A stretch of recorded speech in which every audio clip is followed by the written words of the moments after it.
भूरी भूसी भी अपने चूहे जैसे निस्सहाय बच्चों को तीखे पहने दांतों में ऐसे कोमलता से दबाकर कभी लाती कभी ले जाती थी कि उनके कहीं एक दांत भी न चुभ पाता था। भूरी भूसी यानी उनकी बिल्ली। और बिल्ली जब बच्चे देती है तो ये कहा जाता है, ये माना जाता है 5 जगह पर लेकर जाती है, कोई कहता है 7 जगहों पर, विभिन्न विभिन्न जगहों पर वह लेकर जाती है। जब उनकी बिल्ली भी उन छोटे छोटे बच्चों को अपने मुंह में पकड़कर एक जगह से उधर लेके जाना, वहां से दूसरी जगह लेकर आना, तब कहीं ना कहीं उस बच्चे को जब वो अपने मुंह में पकड़ती थी उसके दांत भी उसे चुभ नहीं पाते थे। यानी एक माँ ही ऐसी होती है कि अपने बच्चों को संभालती है, पालती है, पोसती है और बड़ा करती है। लेखिका को कहना है यानी ये ऐसा क्यों होता है संसार में, माँ का महत्व कितना है और संसार में माँ किस प्रकार से पालती है, अपने बच्चों को पालती है, किस प्रकार से वो बड़ा करती है, ये माँ ही कर सकती है। और वो लेखिका यहाँ कहती है उनके घर में जितने भी पशु प्राणी थे वे अपने बच्चों को किस प्रकार से संभालते थे, ये भी यहाँ पर वे कहना चाहती हैं। देखते हैं ऊपर की छत के कोने पर कबूतरों का और बड़ी तस्वीर के पीछे गौरैया का जो घोंसला था उनमें खुली हुई छोटी छोटी चोंचों और उनमें सावधानी से भरे जाते दानों और कीड़े मकोड़ों को भी मैं अनेक बार देख चुकी थी। और घर में कबूतर और गौरैया, जैसे आप लव बर्ड्स कहते हैं,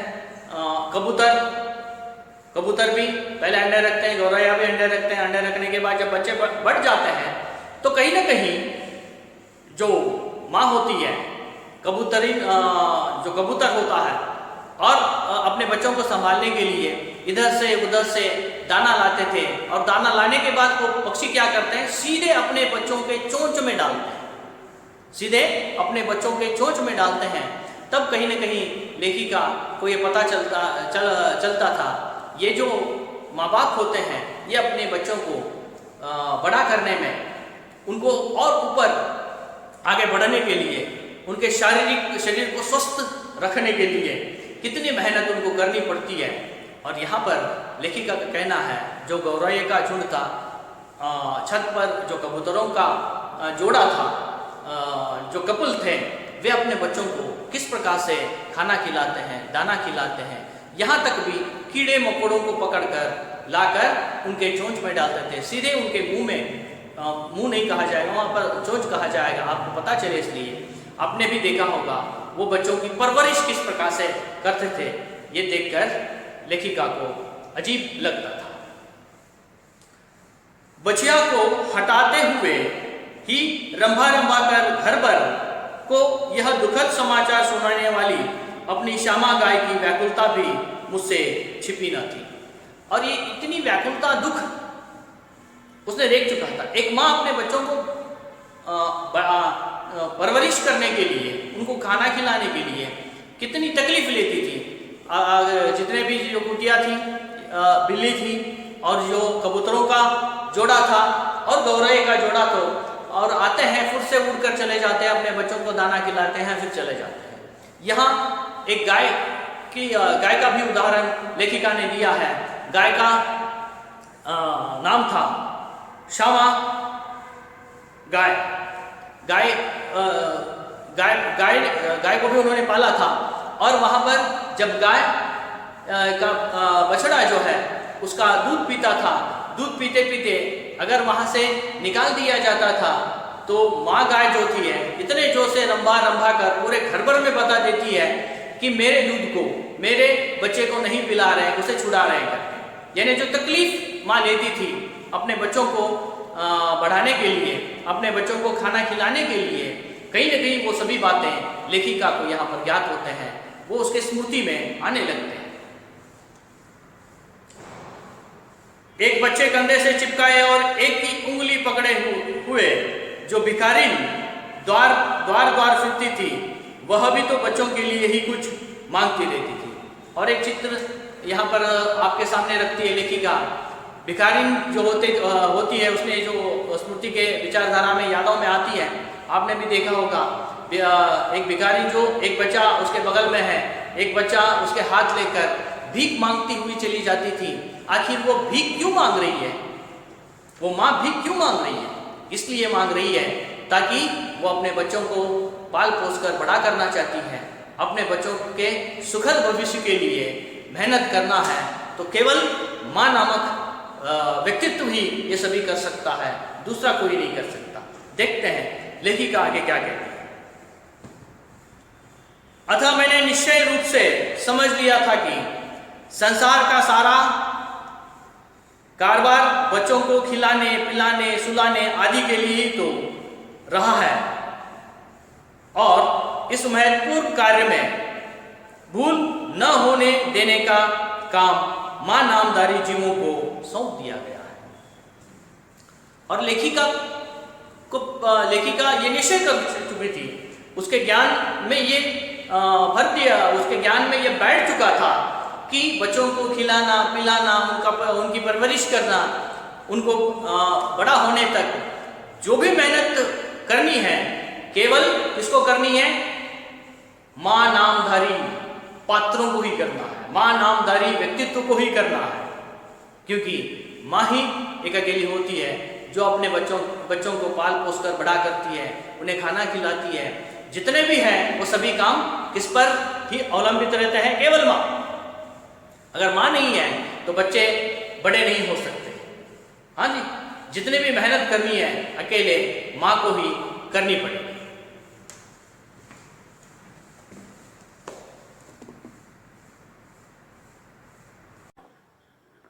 वृंदा के संबंध में हमने पढ़ा था, वो पाठ हमने शुरू किया था कि कहानी की शुरुआत वहाँ से होती है जहाँ पर एक सज्जन आते हैं, लेखिका के पास आते हैं, अपने बच्चे को लेकर आते हैं और उसका दाखिला पत्र भरते हैं। जब उसकी जांच महादेवी वर्मा जी करती है तो उसे बिल्कुल कहीं शक आ जाता है कि इस बच्ची को जितने पूरे साल होने हैं, 14 साल हुए हैं या नहीं है।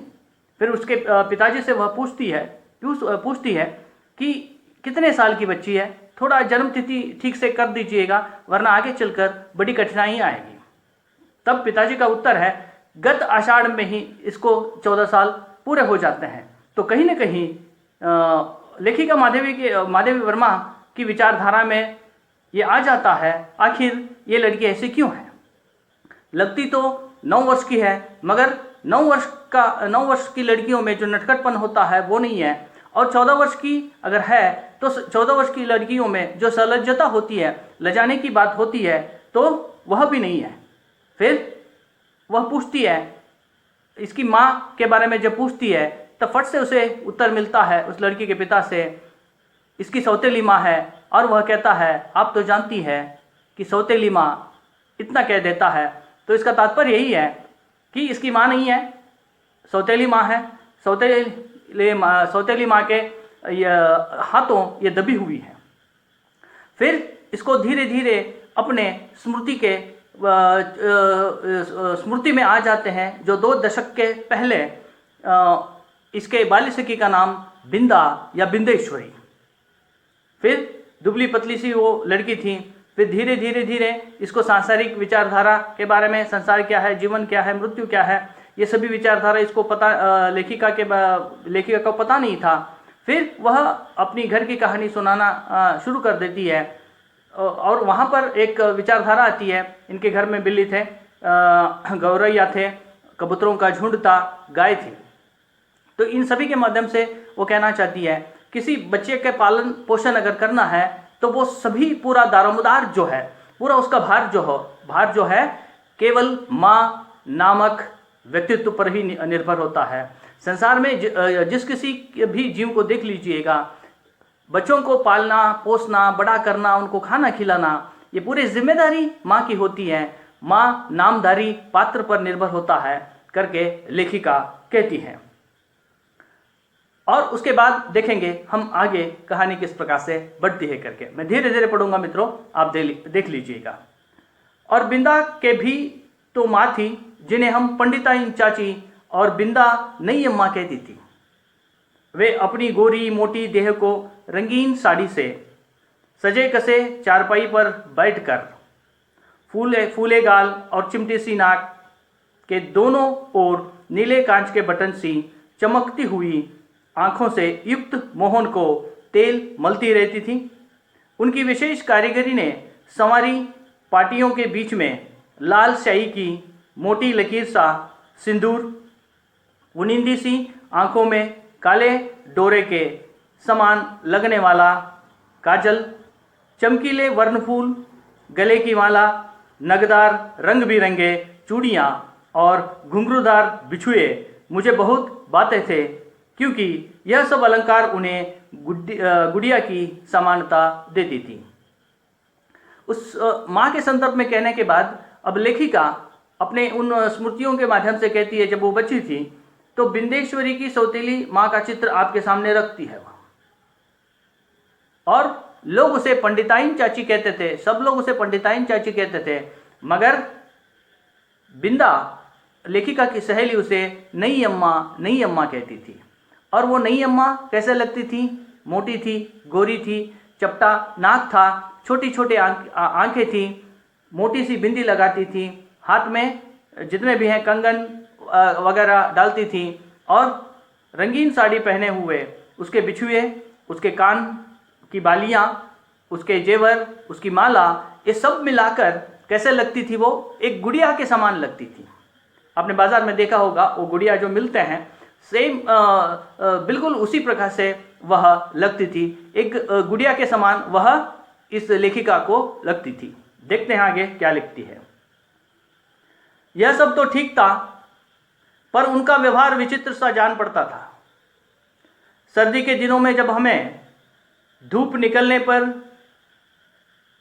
जगाया जाता था, गर्म पानी के साथ मुंह धुलाकर मोजे, जूते और ऊनी कपड़ों से सजाया जाता था और मना कर गुनगुना दूध पिलाया जाता था, तब पड़ोस के घर में पंडिताइन चाची का स्वर उच्च से उच्चतर होता रहता था।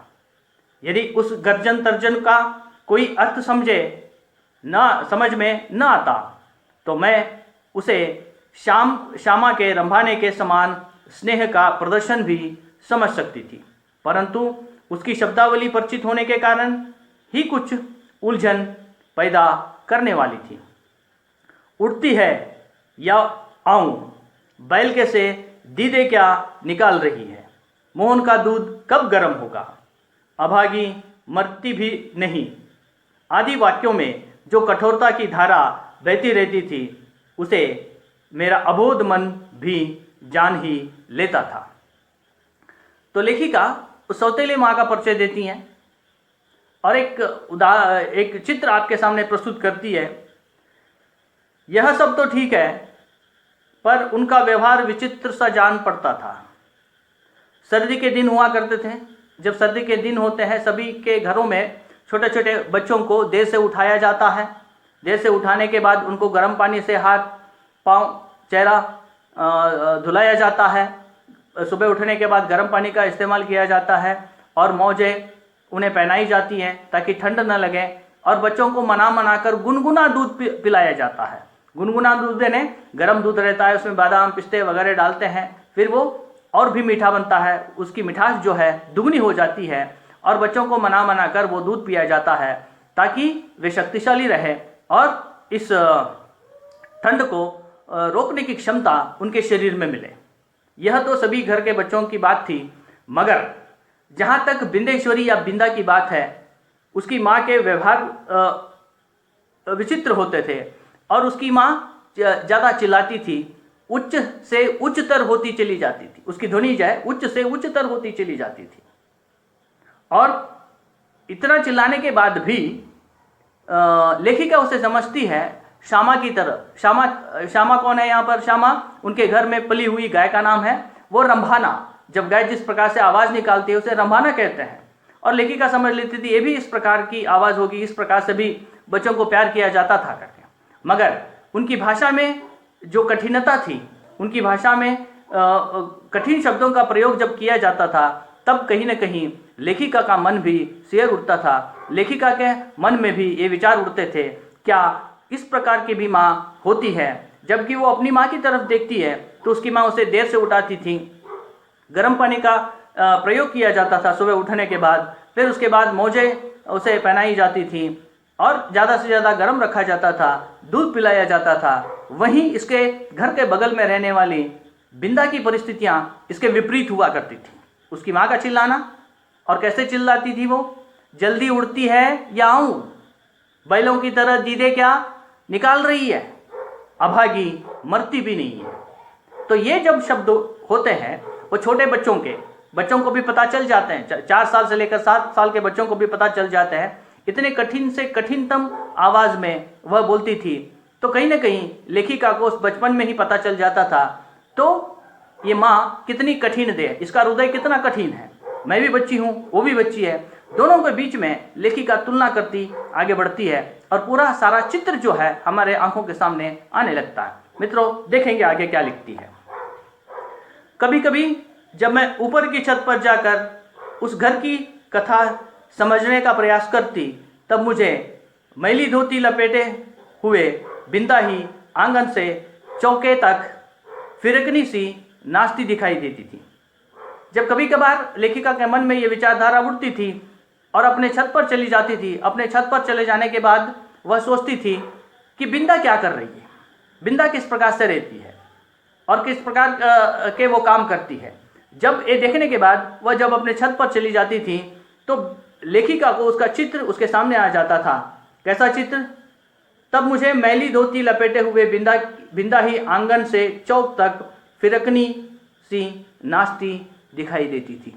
जब छत पर चली जाती थी, एक मैली धोती पहने हुए वो आंगन से आगे तक जितना भी जगह है वहाँ से चलती फिरती फिरकनी सी नजर आती थी। देखते हैं वो क्या करती है। उसका कभी झाड़ू देना,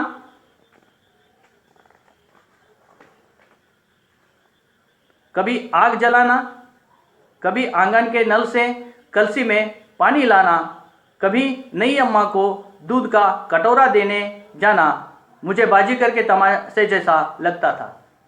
और बिंदा सुबह से लेकर शाम तक काम करती रहती थी। सुबह उठकर झाड़ू लगाना, पानी भरना, तेल गरम करना, दूध गरम करना, हमेशा काम करती रहती थी। कभी इधर करती थी, कभी उधर करती थी, कभी यहाँ पर करती थी।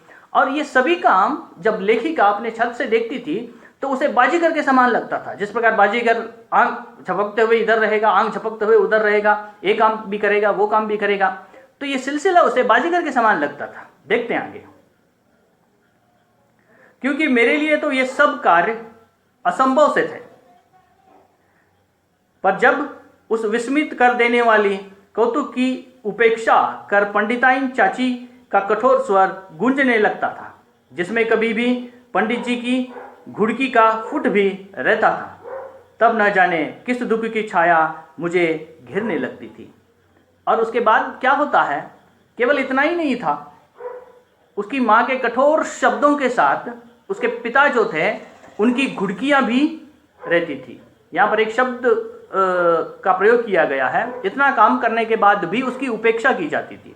उपेक्षा यानी तिरस्कार। उपेक्षा का विरुद्धार्थी शब्द है अपेक्षा। अपेक्षा यानी स्वीकार। इतने काम करने के बाद भी उसका तिरस्कार किया जाता था। ऊपर से उसे डांट मिलती थी और उस डांट में भी उनके पिता के शब्द भी जुड़ जाते थे। घुड़कियां, जोर से आवाज से उसे डराना। तक कभी इन विचारों को देखने के बाद लेखिका को लगता है कि ऐसे किन परिस्थितियों में ये लड़की जी रही है, ये मेरी सहेली जी रही है। आखिर ऐसी कौन सी सोच है, विचारधारा है जिसके तले ये दबी हुई है करके। देखते हैं मित्रों आगे। जिसकी सुशीलता का उदाहरण देकर मेरे नटखटपन को रोका जाता था, वही बिंदा घर में चुपके चुपके कौन सा नटखटपन करती रहती। इसे बहुत प्रयत्न करके भी मैं न समझ पाती थी। जब इसके घर में वो बिंदा आती थी, इसकी माँ कहती थी, देखो बिंदा को देखो, कितनी सीधी सादी है, तुम्हारी तरह नटखटपन नहीं करती थी। देखो उस लड़की को, उस लड़की से सीखो थोड़ा, उस लड़की से प्रेरणा लो। मगर ये जब बातें लेखिका की माँ कहती थी तो कहीं ना कहीं लेखिका के मन में भी विचार उठते थे, आखिर यह लड़की ऐसे कौन से नटखटपन करती है जिसकी वजह से उसकी माँ डांटती है। ये सब ढूंढने के बाद, जांच पड़ताल करने के बाद भी इस छोटी बच्ची लेखिका के मन में ये बिल्कुल समझ में नहीं आया कि ऐसा नटखटपन क्यों, ऐसा क्या करती है जिसकी वजह से उसकी माँ उसे डांटती है। देखते आगे।